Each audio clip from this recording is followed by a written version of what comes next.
Welcome. This is Craig Pinkerton. I'm an educator and researcher of communication. Today, we're diving into civil discourse on campus with Dr. Bryan Paul and Sadie Webb, two leaders from the American Council of Trustees and Alumni. I met Bryan and Sadie through the College Debates and Discourse Alliance. I'll have each of them introduce themselves. So let's start with a quick introduction. Who are you? And what led you to your current role at ACTA? Hi, Craig. Really nice to be with you again today. My name is Sadie Webb, and I am the Associate Director of the College Debates and Discourse Alliance. I have been with ACTA for about 3 years, and so you're probably thinking to yourself, College Debates and Discourse Alliance, ACTA, this is two different organizations. CD&D, the College Debates and Discourse Alliance, is a coalition of three different nonprofit organizations. ACTA, of course, where both Bryan and I work, as well as Braver Angels and BridgeUSA. And so together, this coalition of nonprofits works to bring civil discourse and dialogue programming to campuses all over the United States. So I've been in this role for about 3 years, but I was actually first introduced to the program while an undergrad at Denison University. During COVID, we were on a debate team doing great, and then everything stopped, and we thought, well, what can we do? And we came across Braver Angels debates, and so started kind of getting experience with them in the undergrad setting, and then joined the program post-grad and have been in this role for about 3 years. Great. Thank you, Sadie. Brian, do you want to say a little bit about yourself? Yes, and thank you, Craig, for having us on your show today. I am Dr. Bryan Paul. I am Curricular Fellow for the College Debates and Discourse Alliance at ACTA. Like Sadie mentioned, CD&D is a coalition of these three nonprofit organizations.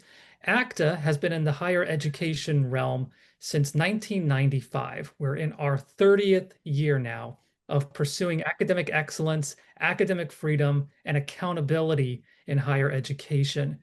And really, it focuses on supporting liberal arts education, upholding the highest of academic standards, safeguarding the free exchange of ideas on campus, and ensuring that the rising generation and every subsequent generation has the opportunity to receive an intellectually rich and high quality college education. Within that realm, ACTA cares deeply about promoting an atmosphere of free expression and viewpoint diversity, which we believe civil discourse provides a great means of accomplishing that through the free exchange of ideas and open inquiry and allowing for a multitude of perspectives to thrive and grapple with each other and try to get at what is the truth or whatever you constitute that as. I came to ACTA as a result of the College Debates and Discourse Alliance. I was at the University of Missouri teaching a class in political public address. And in the back of my head, I was thinking, how can I help my students engage productively on politically contentious topics, especially in the midst of the pandemic and another chaotic election cycle? Well, would you believe it? I happened upon the curricular toolkit for the College Debates and Discourse Alliance. I was put in touch with Doug Spry, co-founder and program director, and then he zoomed into my class, chaired a Braver Angels collegiate debate, and the results were phenomenal. My students were engaged. They learned so much from each other and their different perspectives. They highlighted it in their course evaluations as one of their favorite, if not their favorite experience of the semester. And being on the job market at the time, I asked Doug if he knew of any opportunities at Braver Angels or elsewhere. He pointed me in the direction of ACTA. One thing led to another, and now here I am. And like Sadie, going on just about 3 years now. Wow. I guess Sadie and I came on, yeah, just around the same time. Yeah. Wow. So I when I met the two of you is through this programming too, and as you introduced yourself with these various alliances, it was fair to say that there was a lot of different organizations and initiatives and programming involved. So when I first saw the website, I saw a lot of this stuff, but it shows that there's a lot of people that think this is important and that we should be engaging this, and I'm happy to see that. Yeah. So now that we have introduced yourselves, I'm kind of interested in if you have a personal or professional experience that shaped your views on civil discourse, which you uphold and participate in on campus. Was there a defining moment that perhaps made you want to stand up for free expression of ideas? Or was it more spread out across time? Or was there perhaps a defining moment? And if there was, what did that look like for you? Yeah, I know there was a real defining moment for me while I was still an undergrad. So I didn't really know that it would translate into an interest in civil discourse work. But looking back, I'm now able to pinpoint that moment and realize that's what it was. So I grew up in a really politically divided household where, contentious, hot political conversations were the norm, right? We have my father on one side of the aisle, and we have my late grandmother who was on the complete polar opposite of the aisle. And they seemingly couldn't agree on anything when it comes to social or political issues, but they loved each other deeply, right? And, we would have these hot, spicy conversations and then sit down and have family dinners together, right? And I was able to witness firsthand the way that they still expressed respect and gratitude for one another and still had a really deep and meaningful relationship despite their differences. And then I got to start engaging in those conversations as I got older. But then going to university, right, in undergrad, I had this experience where I realized that was not the norm for many young people, right?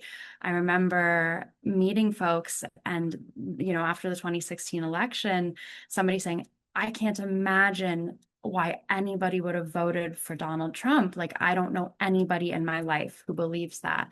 And so just remembering having these feelings of like, wait a second, right? Like, there are so many people in this country and so many young people, especially, who haven't had the experience of interacting in a productive way with somebody that completely disagrees with them.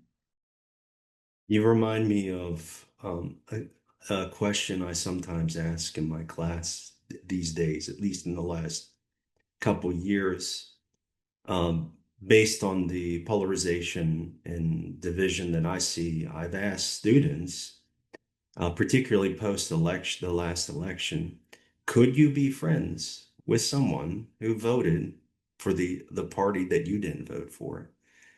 And many of them find that problematic, and that's sort of a shift that I Yeah, see in our political culture. it's interesting too, right? This idea of like, could you be friends? And so many young people say like, I don't know if I can, right? But that leads us to this next question in some ways of like, well, one, why not? And two, like, what do you do about it? Because we still have to exist with people we disagree with. So how do we find a way to do that? Bryan, I'd be really interested to hear your perspective on this, especially from somebody who spent time in the classroom as an instructor. Yeah, oh, this is a question I have grappled with constantly, regularly, especially as a graduate student, being exposed to diverse theories and ideas that have shaped who we are as a society, as a culture, and constantly being pressed to consider how can we get along or even agree to disagree without being disagreeable in this pluralistic society we have. That's a key thing I believe that we are trying to address as the College Debates and Discourse Alliance. Forged in 2018, in the aftermath of the 2016 election, Braver Angels and ACTA knew that there was something going on campuses that was not good. We noticed there was a great deal of self-censorship and deplatforming, that people were defriending each other, just ignoring each other, or outright shouting each other down. And that is not conducive to a productive learning experience that produces active, responsible citizens. So what can be done? Well, CD&D was forged to stem that tide of political polarization, model civil discourse, and equip the rising generation for effective citizenship in this pluralistic democratic society we live in. something that ACTA believes in and that its partner organizations believe in is pursuing positive, enduring change through close collaboration with faculty and students. That is a key thing for us. We believe wholeheartedly in collaborating closely with faculty and students to not impose upon them any particular subject that we feel they need to address, but to rather talk about what is bothering you, what are the questions that are top of mind for you, and how can we create an experience that will allow multiple viewpoints to be heard and hopefully better understood. And that's something I try to address even now, whether it's in an online adjunct class or just by way of being a chair at one of our events. And as someone who was connected to this program, I can certainly say that I felt that sort of support come from your organization. You've started to answer the question, which I haven't quite said, which is what problem is the College Debates and Discourse Alliance trying to solve? And I think you were answering it. Uh, the sort of the campus culture that we see, the changes, and you're trying to address those things. Is that right, or have I missed anything there? No, no, you got it. And I'll add to it why it's so fundamental and important that this happens. I, as a student of politics and one engaged in my community, have attended events, fora, and other things that have put me in contact with people from different walks of life and different perspectives. And so often I would look around me and just observe who was there and who wasn't there, and whose voices were being elevated, who was being included, who wasn't being included. And just thinking the whole time, especially when I saw things maybe get a little bit out of hand or be a bit more one-sided, there's got to be a better way for us to engage each other productively as a community, as fellow citizens. And again, I fully believe, having experienced it for myself, that what we're doing with the CD&D Alliance and our campus partners is critical to helping solve that problem, to providing that space, that brave space where students can seriously, respectfully wrestle with the differing ideas that they may have on any given subject or challenging issue. Mm-hmm. Yeah.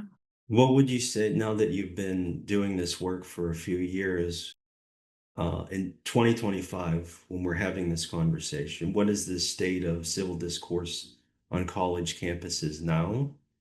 And what are the pressures on the freedom of free expression of ideas? And what can we further do to overcome those pressures? Yeah. I think I'll start with the last part, which is, how do we overcome what's going on? And it's by continuing to do the work that the CD&D Alliance does, right? But there are so many incredible organizations doing work in the civil discourse space.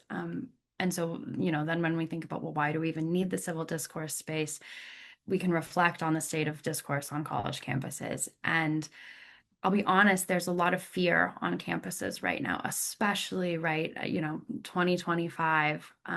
There's a lot of self-censorship. And it's funny, right? Because people say, well, who's self-censoring? And I've witnessed it on both sides of the aisle, right? There's a fear on both sides of the aisle. There's a fear to share openly and honestly. There's a fear to engage with people that you disagree with. There's a fear to even sometimes show up to events because, well, what if my opinion is not represented the way I want it to be? Or what if I hear something I disagree with? What if I say something and somebody disagrees with me and, there's this fallout? And so really trying to address that fear and remind young people that college campuses are spaces for productive dialogue, right? They're spaces for us to share and develop our own ideas, but also have our own ideas challenged, right? Because when we're forced to really reflect and think, well, why do I think this way, right? Our ideas become better, right? That we become more productive contributors for our society. Yes, that's a very helpful reflection, I think. We need more of that on each campus. Reflection. We need Yes, to for sure. reflect on our own opinions and ask, well, I believe what I believe, but is it possible that there's more to it than I'm not realizing? And is it possible that someone else has a perspective that can enhance or even maybe correct what I believe? Don't ask anyone to abandon straightway their beliefs. We just ask them, come and see if you can learn more. See if you can understand where someone else may be coming from on the topic to create that space that Sadie just described. We need more critical reflection, not just from students, but from faculty and administrators and anyone else engaged in this space, not to mention within our just in our general citizenship. I've My take a little bit here is each institution across the United States has its own challenges, and there's some have freer campus cultures of expression than others. I think it's useful, like my campus has adopted the Chicago principles, um, but not all universities have. And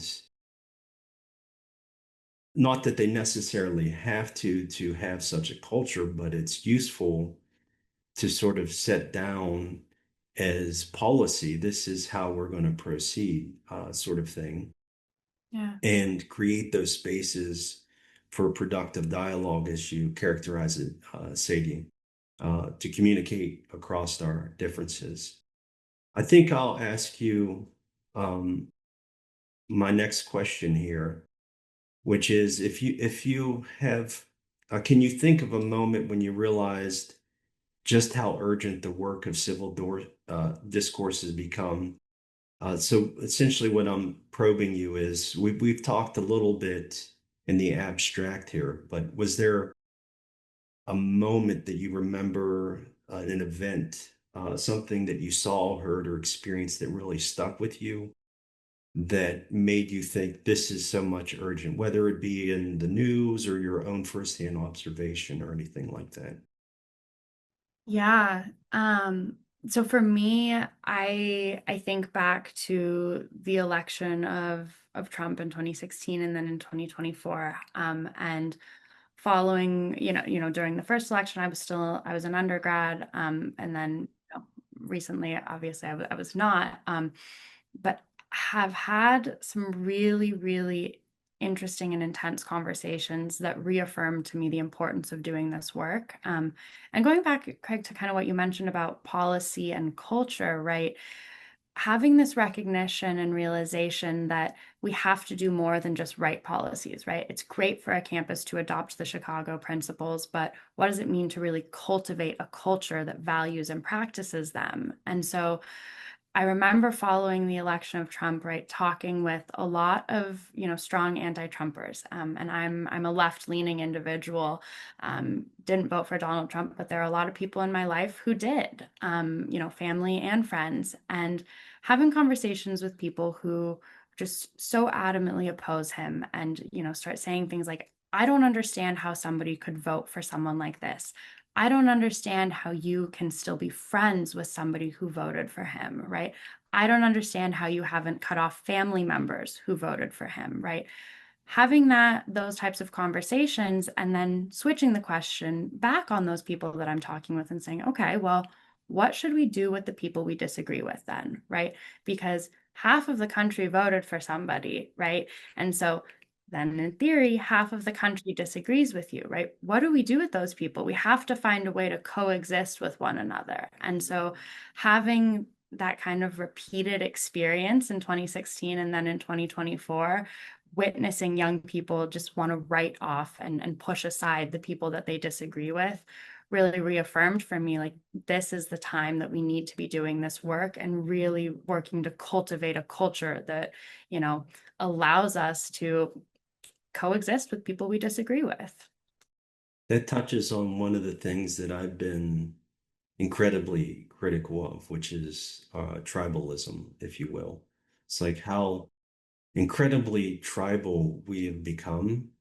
And while we might acknowledge that's a part of our biological coding, if you will, but there's a lot of stuff that's built into us, if you will, that we have to keep at bay. And there's various ways of doing that. And we need to exercise those ways to keep us from being so tribalistic, I think. So, Yeah, it's very easy to form a tribe, much harder to form a coalition. Yeah. Well, and we're yeah. so comfortable in our silos, right? And it makes sense, right? It's fun to talk with people that you agree with, right? And you just kind of spiral and your ideas build on one another. But the reality of our country and of the world is not everybody is going to agree with you. And so, how do we navigate those situations outside of our silos and actively work to break them down? Yeah. So let's look at it a little bit. I think we've sort of zoomed out a bit, looking at on the cultural and societal level. If we can zoom in a little bit here inside the college debates, and I want to look at them more specifically, like your experiences on college campuses and what that might actually look like in the classroom. So, do you have a favorite moment or a story from a past debate that really stuck with you? Something that captured the spirit of the initiative, the college debates Alliance? And if so, what happened during that experience? And either one of you can take this up. Brian, go for it. No, okay. And this is actually a great transition from what we were just discussing, because when I think about your question earlier as to what is it that makes me realize the urgency of this work in civil discourse, it's almost every time we have a meeting with a faculty member or student from a campus who's interested in working with us.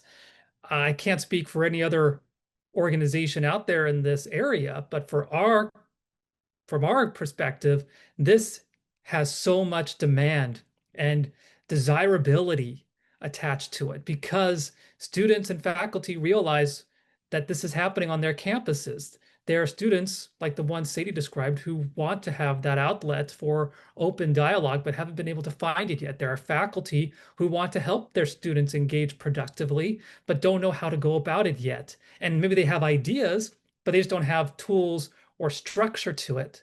And that's where we are able to come in and help enhance or bring to life what they desire to do on their campus and bring into their classroom. Since 2018, when the Alliance launched, CD&D with ACTA, Braver Angels, and BridgeUSA has launched more than 400 debates and workshops on different campuses, engaging more than, I think last count, more than 20,000 students at over 100 institutions across the country. There is no shortage of demand for greater civil dialogue than right now. And when students participate in these debates, they are immersing themselves in experiences that allow them to express their authentic views and listen deeply to each other on these topics. And I see that practically every time I go into a classroom or onto a campus.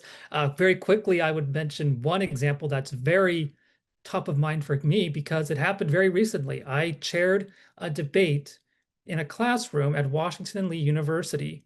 It was in a course addressing African American representations in literature. And it was a powerful, thought-provoking debate on a topic based in race relations, race and racism in the United States, and opportunities available across different races and classes. And the students engaged so respectfully and also passionately. And two students were starting to get a little bit into it and not out of hand, but you could tell that they were passionate and engaging each other. I had to bring them back to order just to help facilitate a smooth conversation. But I let it go for a little bit because I was thrilled to see them engaging each other as they were. And at the end of the debate, as I was thanking everyone and I thanked them, they said, "Yeah, we're actually going to go out and continue the conversation." And in that moment, internally, I'm like, yes, Yeah. absolutely. That's what it's all about. Yeah. And it sounds like one of the things that I advocate for is having good faith conversations. And it sounds like you really that was captured and exercised and practiced in that debate that you described. And that's really what we're in dire need of. And I think maybe circles back to that question, what problem does does this address? And that's one of them, being able to have those conversations in good faith, right? Not to see the other person as an enemy or an evildoer, but somebody uh, that is well-intentioned until proven otherwise, and have these conversations and communicate across our Yeah. differences. Nothing ends a conversation faster than labeling the other person as the enemy. Yeah, yeah, for sure. How about so that's sort of one moment that we can think about where things were working well. Was there ever a moment where you thought, this is not working because this is an iterative process of improving this, or maybe you're coming up against other challenges that you didn't anticipate? But have you ever had a moment during a debate where you thought this is not working? Can you tell us that story and how you addressed it afterward? Yeah, I'm actually really excited to talk about this, Craig. So it's not a specific moment where Mhm. this is not working, but instead a sort of trend that we noticed over the past year and a half, 2 years, right? Where we weren't having this is not working experiences, but we were having experiences where we were realizing we could be doing more. We should be doing more, right? What's next? What else can we be doing? And we were having students come to us and say, like, okay, well, that's great. We just had this conversation and we disagree, but like, we want more. And so we have actually developed a new form of dialogue programming. It's called ABCD, a Braver Campus Dialogue. And it's a dialogue workshop that is really designed to give a similar experience to the debate, but in a more solution-oriented way. So while a debate is looking at a yes or no question, should we abolish the Second Amendment, for example? People come and they say, well, yes or no.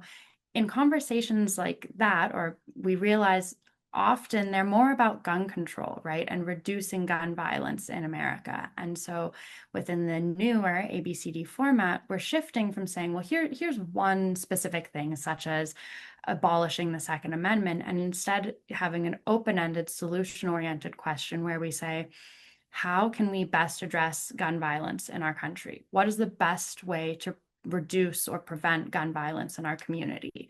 And so that has been a really, really exciting development for us over the past year. We started rolling it out in classrooms and on campuses. We're actually also going to be rolling it out in our first orientation this August with Washington and Lee. And so that has been just an incredible experience to see the way that the program has been able to develop and adapt to meet the needs of students on campuses. I've thought about this distinction a good bit, and Brian, I might ask you a question in relation to this, since your background is also in communication. I don't want to get too technical, but I remember when I was in graduate school, I studied the literature on dialogue, and there's an entire robust literature just on that. And there's an entire robust literature on debate, and then there's an entire robust literature on deliberation. And I usually make a distinction among those things when I teach my debate and argumentation class, which sounds like what you're talking about, Sadie, because I do two assignments. I do a debate assignment because I think debate is a very important training tool to, even though, and this is what I tell my students, say debate is not the type of the mode of communication that we need to solve the problems that face us in our public culture, but it is very important because it helps you find your voice Yeah. and how to support arguments and that sort of thing in a college setting. So we do debate. Then I do an assignment I call panel discussion, which is framed with a question, sounds like what you're doing, rather than a proposition. And the question could have multiple answers, right? It's not one side or and the one side and the other side. It's there could be as many answers to that question as there are people. And what does that look like? And it sounds very similar. Yeah. So I guess my question to you, Bryan, have you seen this distinction um, or brought to bear any of sort of like the literature that you read? Because I saw that you read about dialogue and you've done some research, like the difference between deliberation, dialogue, and debate, if you will. Oh my word. Yeah, these literatures are so vast, and I know we they could are. we could, scholars much smarter than I have grappled with what these are. What's a dialogue? What's a debate? What's a discourse? What's a deliberation? How are they similar? How are they different? And as far as our programming goes, we focus so heavily on implementation and effectiveness, the value utility, that we try we I have appreciation for the various literatures, and we try not to get so caught up in it because it can be very easily drifted to Yeah, uh, for sure. Yeah. technical debate. And I'm not discounting it. It's very Yeah. important. It's something that, as I continue to help us as our team think through our ongoing research and strategies there, how does it relate or pertain to the relevant literature that has informed the academic community and our society on what it means to have these things? I think of John Gastile and his work on public deliberation. Been Yeah. great work done by by scholars at Stanford on this topic. Other great work done at the University of Utah, done throughout the country. And for me, I love the emphasis in general on trying to create a public space where a number of as many voices as possible are welcome, because it can be very easy to adopt a Habermasian perspective that we're creating a space where deliberate dialogue and debate can take place in the public sphere, but who exactly is invited into that space? And Yeah. what might be the obstacles of allowing more voices to be heard? We try to overcome that by creating a dialogue or a debate that allows for those voices to be heard. And it's a debate, yes, because you have different perspectives coming into contact and clashing a bit with each other.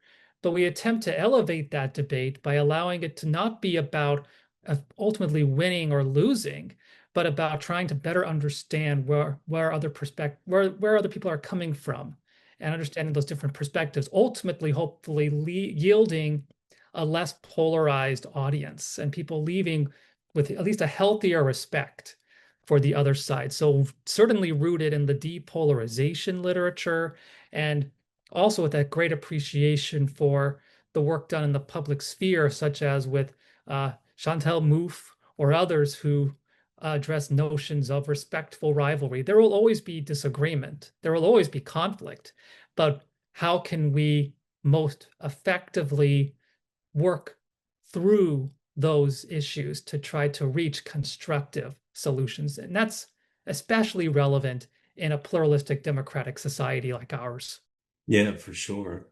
And I guess one of the reasons that prompted my question is I felt that the Braver Angels debates that we've done on campus here were a sort of hybrid of a cooperative argumentation and debate, which is Mhm. so it's sort of a blend of competitive and cooperative communication. So it's sort of mixed debate and deliberation together. And so there's sort of the theoretical thing in the background, which I don't want to dig into too much and lose people.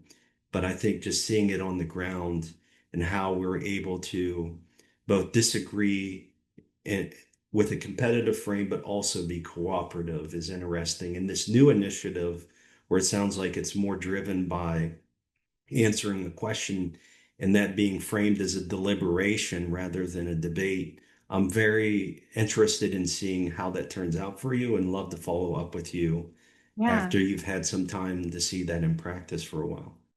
Yeah. Absolutely.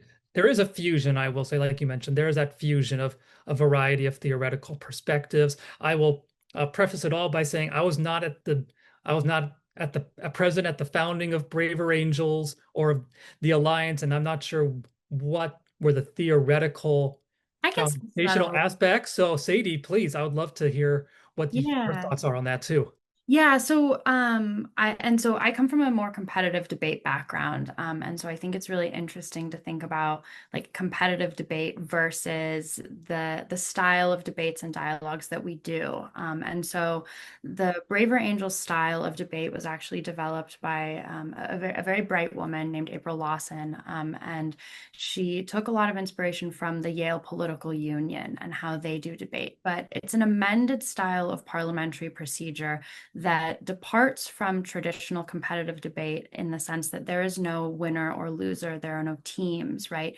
And is instead focused on deepening understanding, right? Asking people what you believe and why. And so taking that amended style of parliamentary procedure and some inspiration from competitive debate, and then meshing that actually with a little bit with some kind of tactics from therapy. We worked with a family therapist, Dr. Bill Doherty, to develop both of these debates and dialogue programs and use kind of principles from that to create space, to create a format that is not about the competition and is instead focused on providing a platform and an opportunity for people to learn how to be vulnerable, to learn how to listen, and really grow in that moment. That's interesting that they drew from Yeah. therapy for some of this practice. Yeah. Can you think of one particular practice that they borrowed or imported to apply to the Braver Angels debates? Yeah, so one big thing is we do everything in a circle, or a semicircle, right? So Okay. instead of having folks be on one side or the other, right? Instead of having it be a classroom lecture style, we eliminate the hierarchy. And so that is for the debate format and the dialogue format. Our ideal setup is a moderator at the front of the room, and then everybody in a giant semicircle around that moderator, so that everybody is facing one another and brought into this kind of collaborative conversation together. Everybody's on the same kind of level.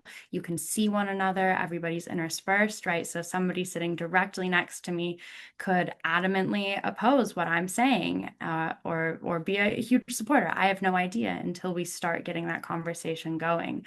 But it really creates a sense of collaboration and community by having everybody be in that giant circle together.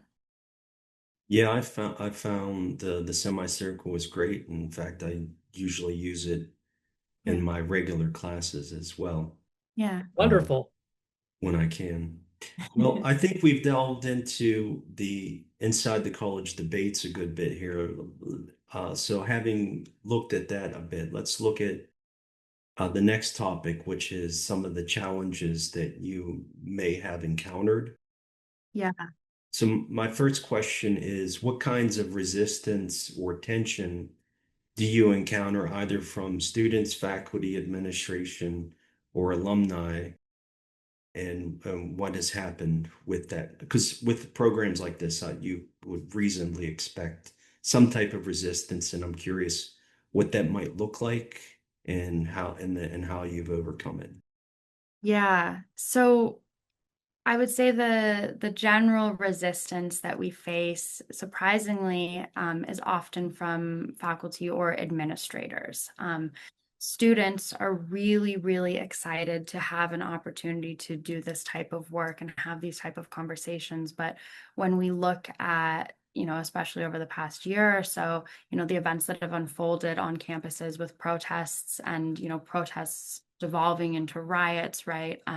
You know, the destruction of property, right? Things like that. There's a real fear from administrators, reasonably in many cases, that what if this goes wrong, right? What if you bring people together to talk about Israel and Palestine and it explodes and we have a giant conflict on our campus, right? And so we've actually, in some cases, had events like canceled by administrators, had room reservations revoked as soon as they found out what the topic was. In some cases, right, we've had administrators ask to like change the topic of the debate or the dialogue that we're having.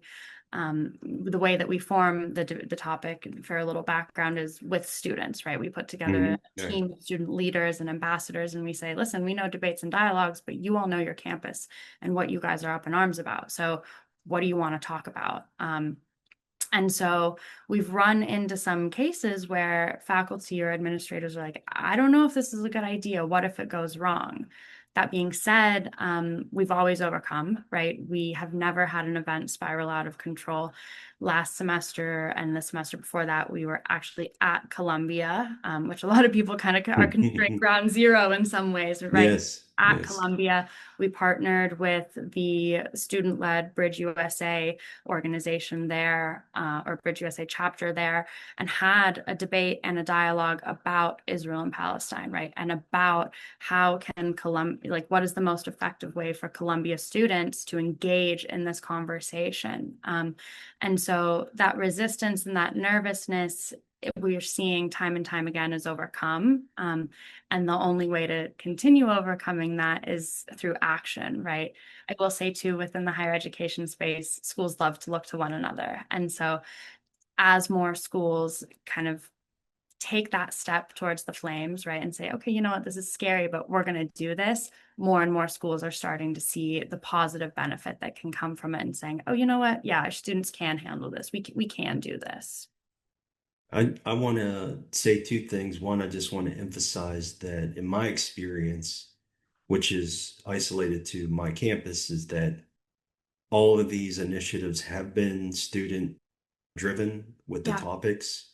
Yeah. So yeah, I really do want to emphasize that point that you made. Yeah. The topics always come from the students. I And think one of the reasons for that too. Oh, sorry. Can I add one yeah, thing? yeah, yeah, for sure. Go ahead. Oh, I think one of the reasons for that, right, is young people are hungry for conversation. We all, I'm on the cusp of Gen Z, right? And so grew up in the era of technology and, the landscape of social media. And young people, myself included, we're so used to having political conversations. But it's really just being mean to one another on Twitter, right? And, following people or, unfollowing people, but it all happens through a screen. And so rarely have young people had an opportunity to actually practice dialogue.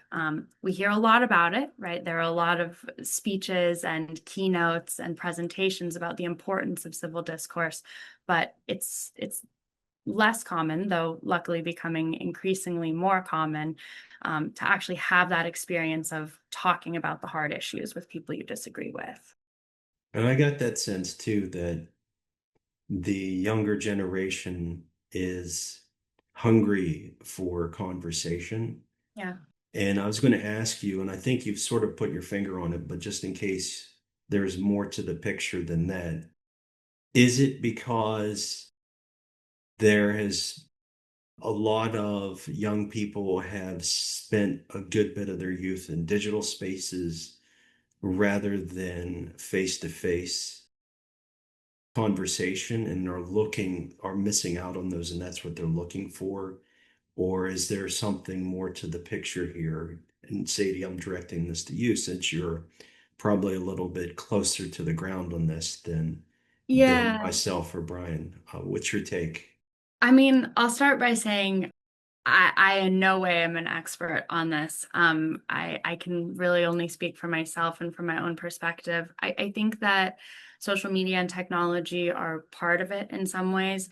I also think that COVID has been a huge factor. Mm, We are seeing a generation of students coming into college now who didn't have face-to-face interaction during a really critical time in their development. And so they didn't get to practice having conflict with their peers and their friends in the ways that we need to practice in order to grow.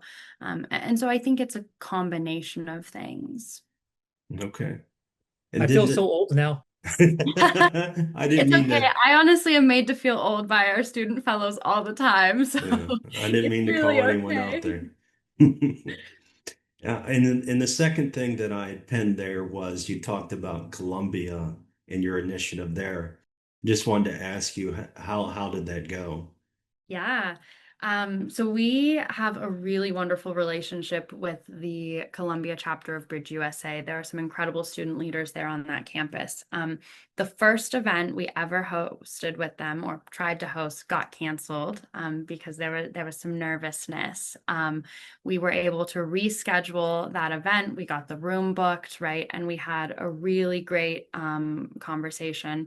And that one was specifically focused around, what is the most effective way for college campuses to, and specifically the Columbia community, to engage with the Israel-Palestine conflict. Hmm. There was some nervousness going into it, I'm sure. nervousness from all different sides of, well, what if people don't show up? What if people protest? What if people, get out of control? And none of it happened, right? Well, people showed up, but none of the like negative concerns happened, right? The conversation was incredibly productive, and a really positive experience for everybody. So then we ended up going back the following semester, this most recent semester, and hosting another dialogue event with them. That one was focused around immigration, and how should universities respond to federal orders that students maybe agree with or maybe disagree with.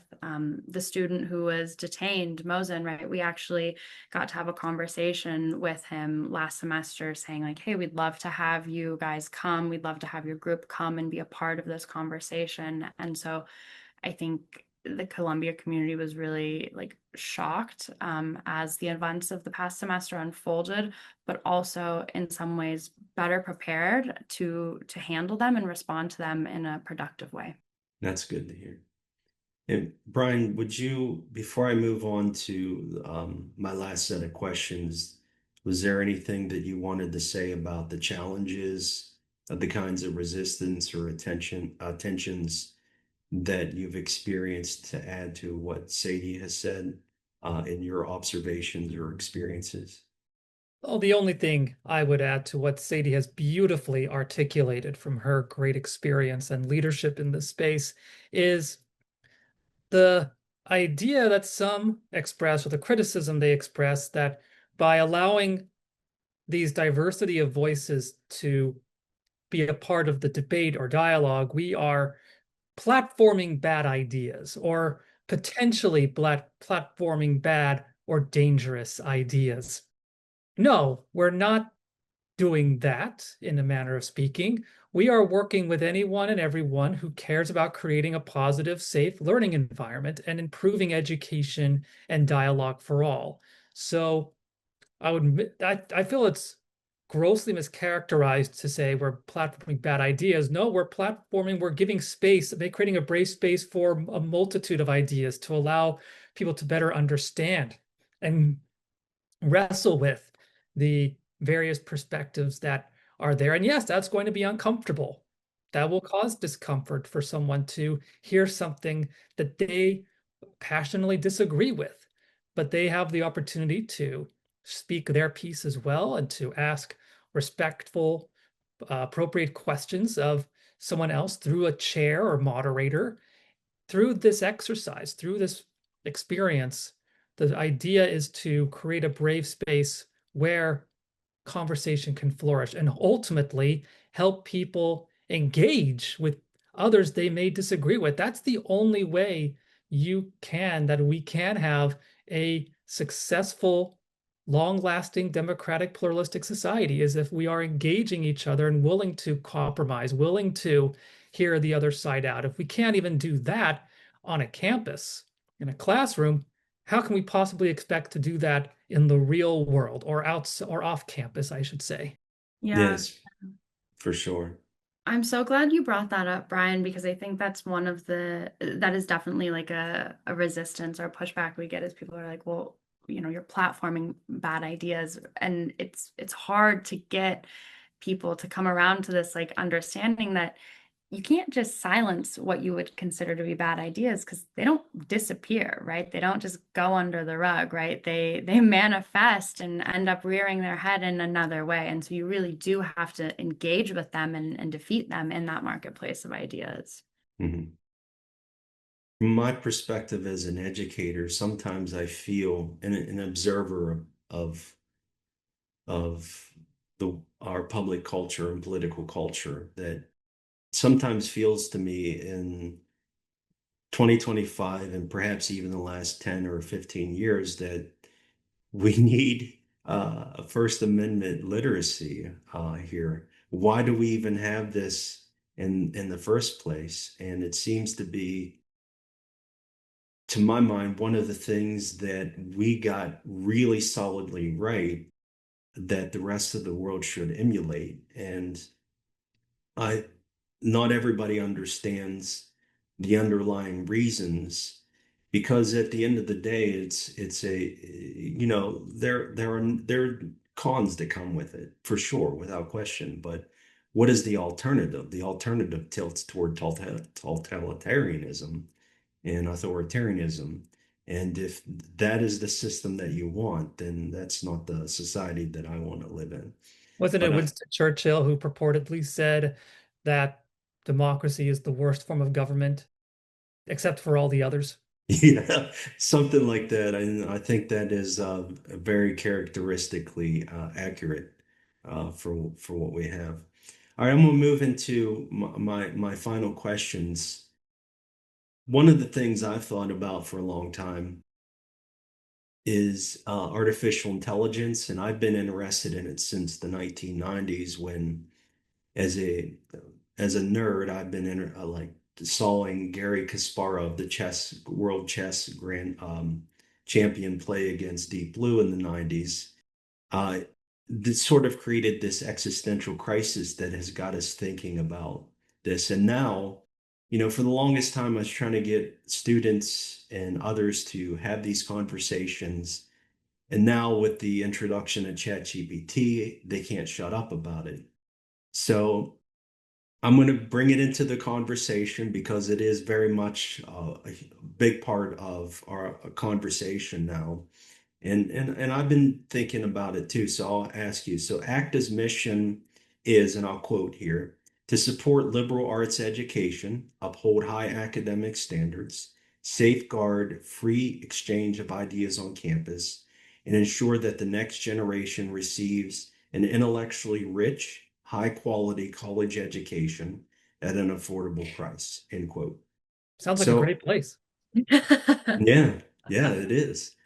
Uh, so considering your mission, how do you see AI and technology impacting ACTA's mission now and in the future? And it Hmm. may be hard to sort of tease that out because there's so much uncertainty around this, but insofar as you can make those contemplations based on what we have now, how do you see that potentially impacting your mission? Yeah, this is a rapidly evolving area of policy and pedagogy. ACTA, like every other organization out there, is in the same position, trying to understand and unpack the implications of it.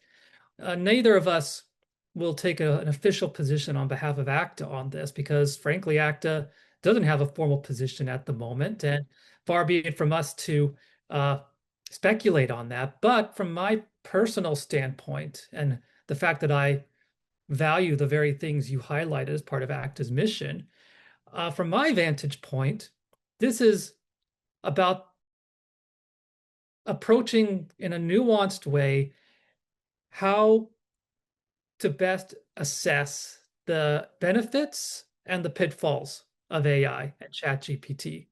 It's likely not going anywhere. So how do we best assess it? How do we best employ it? and how do we best evaluate it?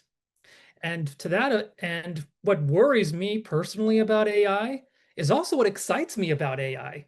On the one hand, it makes thinking easier, but on the other hand, it makes thinking easier. And it the culture of shortcuts is so ubiquitous, as I heard it said from a colleague. And really, when people go to college, when students enter the classroom and are invited, in fact, required to dig deep into certain texts and long form literature, if they resort automatically to ChatGPT to decipher it and churn out some analysis that they can then throw into a paper for the sake of getting a grade, they are really missing the point of education. Yeah. And we could have a whole conversation in that about what is the aim of an education. But in one real critical sense, it is about the struggle with ideas, to read deeply, to think deeply and critically, and to allow our own perspectives to be challenged and polished by those of others around us. And of course, to be led and guided by wise and discerning and expert instructors on the subject, those who can guide effectively and meaningfully in that process. Um, would it be that every classroom had a Socrates somewhere in there, and we all modeled that in some way? But really, for me, Craig, with AI, I just know it's not as simple as some people make it out to be. That it's all bad or all good. And students crave the opportunity to discuss these things. Um, we have had no shortage of events with students to debate whether AI, and by extension, ChatGPT, social media, other technology, whether it all holds more promise or peril for our society and the world. For every Jarvis, there's an Ultron, to use the Marvel reference there. Yeah. For every Commander Data for the Trekkies out there, there's a Terminator. And students want to discuss it, and they are very interested in holding these conversations with us. What's your thought, Sadie? I mean, I don't have much to add on that. I think the only thing I can really add is to reaffirm what Bryan said about the fact that this is an evolving conversation, but one that students are really, really interested in having. And so we've had a lot of debates. We've also started having a lot of dialogues with students as well as faculty, which are really interesting, around questions like how should we incorporate AI into our classroom, right? Or like, what are the best practices? Under what circumstances should we be using AI, or is it acceptable to use AI? And I really do think, from a personal side of things, that the evolution of AI and how we discover the ways that it will exist in the higher education space needs to happen in part with reaffirming the values of the higher education space, right? Like, what are you going to college for, right? Because if somebody's using AI in the way that, Bryan just described, or they're summarizing and just plugging it into their paper, is that student there for the true purposes of, expanding their own knowledge and gaining, personal benefit through higher education, or are they there for a grade or a check mark, right? And so reminding young people, right, like, what is the purpose of university, and what are you doing with your time and your energy and your money at universities? Yeah, I've been giving this a lot of thought myself, and I'm teaching some writing courses this coming fall, and I'm intending on incorporating the use rather than saying, no, no, no, no, Yeah. I'm going to incorporate it and see how that goes. Yeah. But, but what I think both of you echo is that using it as a tool Yeah. to achieve, to help enhance your thinking is one way to go about it. But if you're just using it to do all your thinking for you, Yeah. letting it AI use you rather than you use AI, then you're going to find yourself sometime later down the road where you're going to really need those competencies and you don't have them because you have been dependent on this. And Yeah. so learning how to leverage it in a way that is effective rather than just as a crutch, I think is one of the things that's important. I just thought of this. I didn't anticipate asking this, but I thought I'd ask since it's part of your mission. How do you think? So it says part of the mission is to support a liberal arts education. How would you define or describe or characterize what a liberal arts education is? I'm curious what your take is on that. Yeah. Either one of you. Want to go And I'm first? happy to share my take on it as well. I'm very curious to hear your take. I'm always interested to hear how different faculty look at this, look at liberal arts education. How do you define it, Craig? Well, first of all, liberal arts is first recorded from Cicero in antiquity said, I forget the exact quote, but comes from the Latin liberalis artes. And the way that I would translate that and the way that I define it in the modern context is the competencies befitting a free citizen. Yep. That's how I define liberal arts education. And in a modern context, so there's sort of a liberal arts education from antiquity, and then the medieval version of it takes its own form, and then the modern version takes its own form. And the way I think of it now is we teach students and students learn how to think well, speak well, and write well. Those are the key competencies that you take away from a liberal education. Yeah, I'm happy to share next, and it's interesting, obviously, because like I went to Denison, where you're a faculty. I would have loved to take one of your classes too, and I've said that to you before while we're working together. I think Denison does an incredible job of emulating and providing a liberal arts education. And to me, what's at the core of a liberal arts education is very much in line with what you're saying, right? But preparing young people, right, not to be checking boxes and just answering quiz questions, taking tests, right, but to have these critical thinking skills, right? So an education that is more focused on preparing the individual to navigate the challenges that they will experience post-grad and to be a meaningful contributor in whatever field they're working in, right? And that's really the value of a liberal arts education in my mind, right, is the soft skills that students walk away with, right? It's not necessarily about, taking tests, but how well can you summarize what an experience that you had or a piece of writing that you read, and then use that as a positive contributor for whatever it is that you're working on. And with Here, that, here. and with that, I think I'll ask you the I last sort of looking forward question that I have, unless okay. you want to add something, Sadie. I was just going to say, I'd love to hear Bryan's take on liberal arts education because Oh, yeah. I think it's interesting, right? Like, Craig, you and I have a pretty similar take and also a background at like a shared institution. Mhm. Oh, for me, I'm hard pressed to find anything that you two haven't already said about Okay. liberal arts education. I will say I do like the idea of also thinking of it as a liberal education. And it's often interchangeable. I remember first reading it in the book The Death of Learning by John Agresto. I actually reviewed it for one of ACTA's newsletters a couple of years ago. He refers to it as a liberal education, which is, again, interchangeable. Liberal arts, liberal. Yeah. Liberal arts education can often give a connotation to the humanities or courses in the great books and literature and writing, like you both have already articulated. But it's much more than that. A liberal education gives the sense that this is about preparing future, not only future workers, but also future citizens. So I wholeheartedly support what both of you have shared regarding what a liberal arts education is. More so, I support that should be the type of education we strive to give our young people, whether it's early in their youth or through university.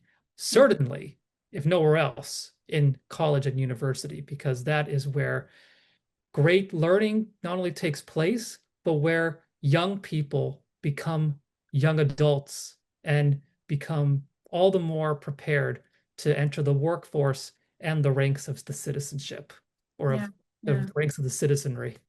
And Yeah. even expanding our understanding of like, how do you learn, right? What does it mean to learn something, right? Are you going to take everything that is presented to you at face value, or are you going to do research? Are you going to have your own ideas challenged and questioned so that they can, further develop?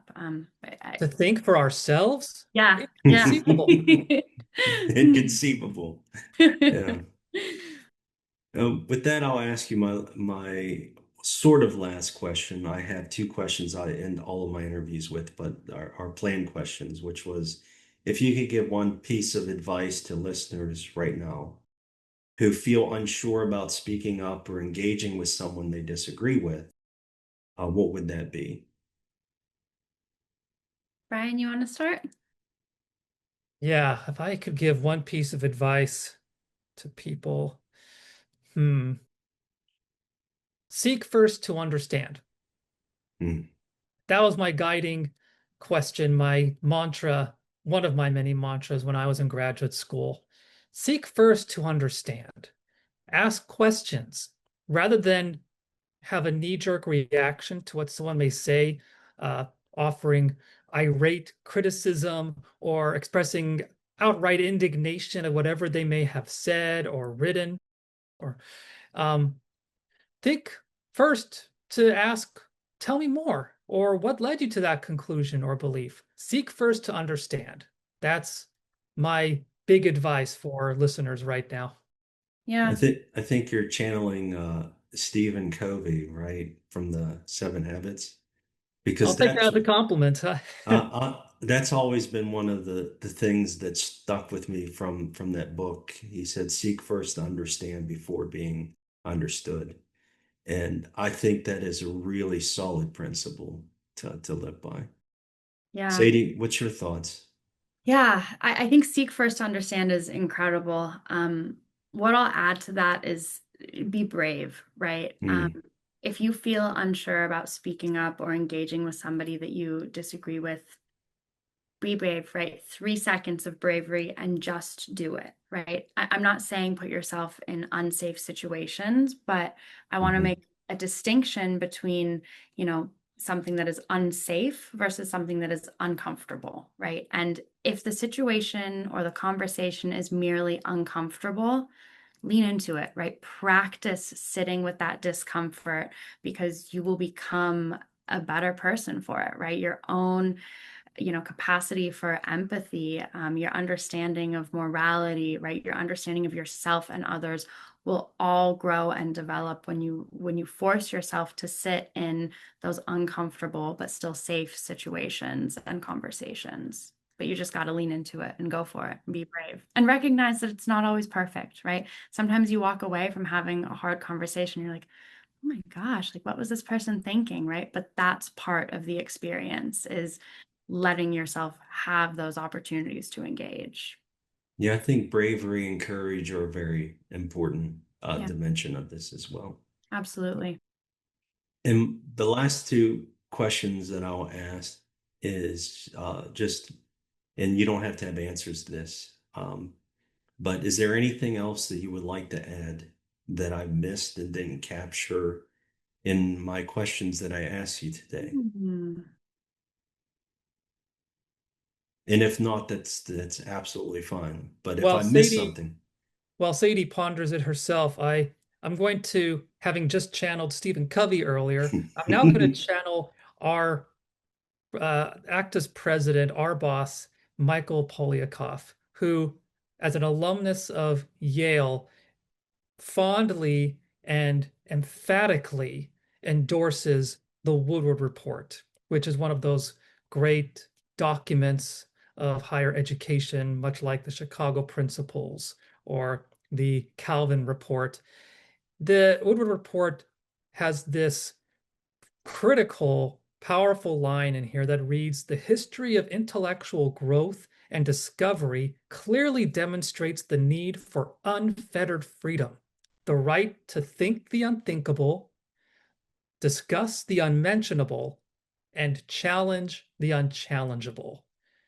I I love that because that to me plays at what we were just discussing about what is the role of an education, of university, of pushing ourselves to think for ourselves, to think differently, to understand a variety of perspectives.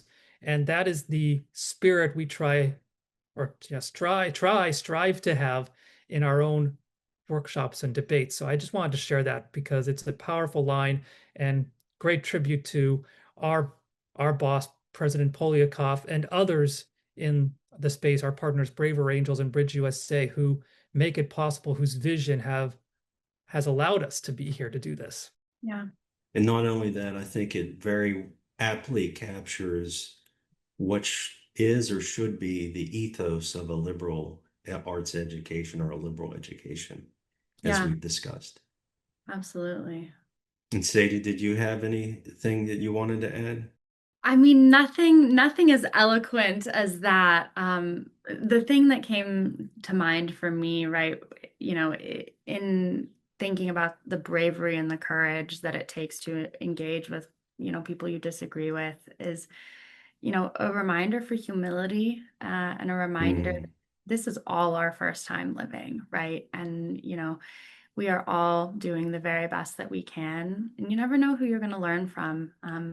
Some of my greatest like aha moments have come from really unexpected interactions, with people that I thought I was more dissimilar with than similar to. And so just keep an open mind and an open heart, because you really never know who you're going to learn from, and what you may learn from them.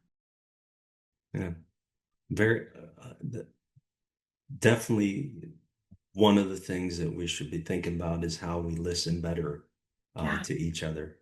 Yeah, absolutely. And like what Brian was saying, right? Like start first by trying to understand, right? It's really easy to share your own ideas. It's a lot harder to try and truly understand somebody else's. And my last question for you is, do you have any questions for me? And if you don't, that's fine. But I always like to open the door just in case. Yeah, I mean, I have a question that's a little, self-centered, self being myself, Brian, and the CD&D program, but why'd you want to interview us? Uh, I, well, I wanted to interview you because I really stand behind the initiatives and the programs that you bring to campuses, and I think they are desperately needed. And while I know that I asked you the question, what is the problem College Debates and Discourse Alliance trying to solve? I know what it's trying to solve. I wanted that for the listeners to understand your take and perspective on the answer to that question. But as someone who teaches on a college campus and has been doing it for I think 18 years now at various institutions, both within and outside of the United States, I've seen uh, the civil discourse and tribal nature evolve, particularly in the last, I would say, 5 to 10 years, probably 10 years now.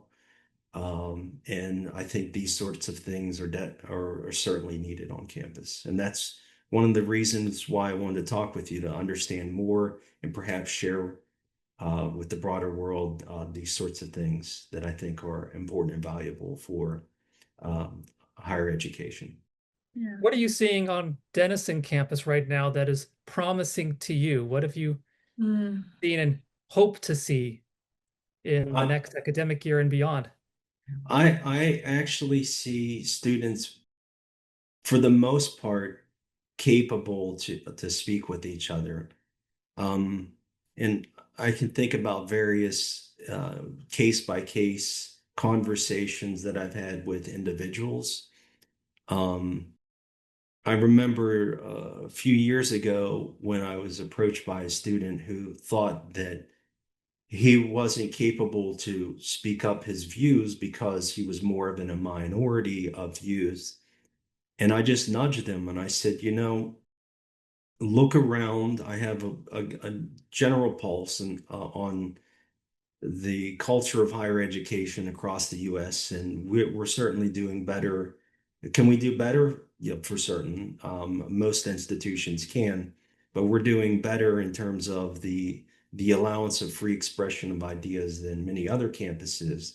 And I said, just be brave. And he took that and started exercising it, as well as other students I've spoken with. And he's like, yeah, this is not as bad. And many students have come to me and said, I really feel free to express my ideas. But then again, I do a survey every time I teach my debate class where I ask three questions about, how free they feel to speak their mind in the classroom and whether they fear repercussions from their peers or faculty members or others. And the survey pretty much aligns with sort of the broad trends. I would say maybe 15 to 20% um, feel like they can't speak their mind as much. But I also think that if they were just braver, they would find and they would discover they don't have to be as fearful. I mean, just this past semester, I had one student.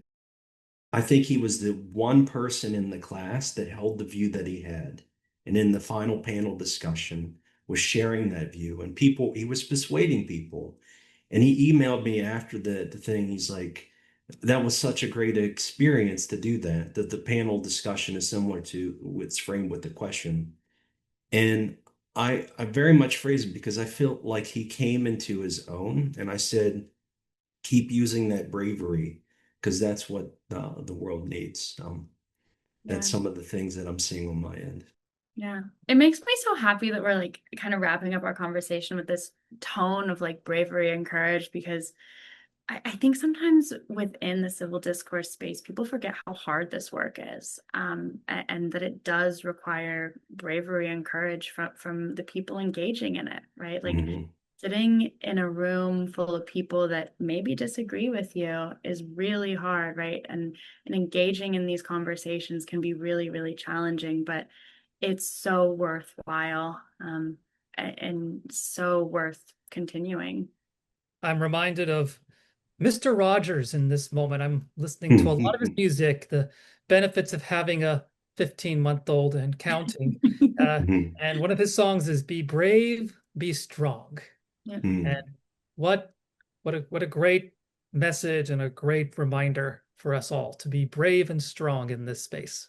Yeah. And I definitely remember him having strong, encouraging messages for the youth, uh, as I grew up with him as well. So thank you, Brian. Thank you, Sadie, for joining me today. We'll go ahead and wrap it up there. And hopefully I'll look forward to following up with you sometime about particularly the initiative that you're doing. Could you plug it one more time? What's the Yeah, ABCD, a Braver Campus Dialogue. And so I'll just do a little shameless plug. Mhm. But first, thank you so much, Craig, for having us on here. This has been a really, really lovely conversation. And for all of your viewers and listeners, if you want to work with us, we want to work with you. And so reach out to Craig, reach out to us. We're the College Debates and Discourse Alliance, and we are ready and excited to work with more campuses, more faculty, and more students every single day. And I'll put some more information in the description of the video so people can find you and your website. Perfect. Well, thank you, Craig, and thanks so much for having us. It was so nice to connect with another Denisonian again. All right. Thank you so much. Thank you, Craig. All right. Take care.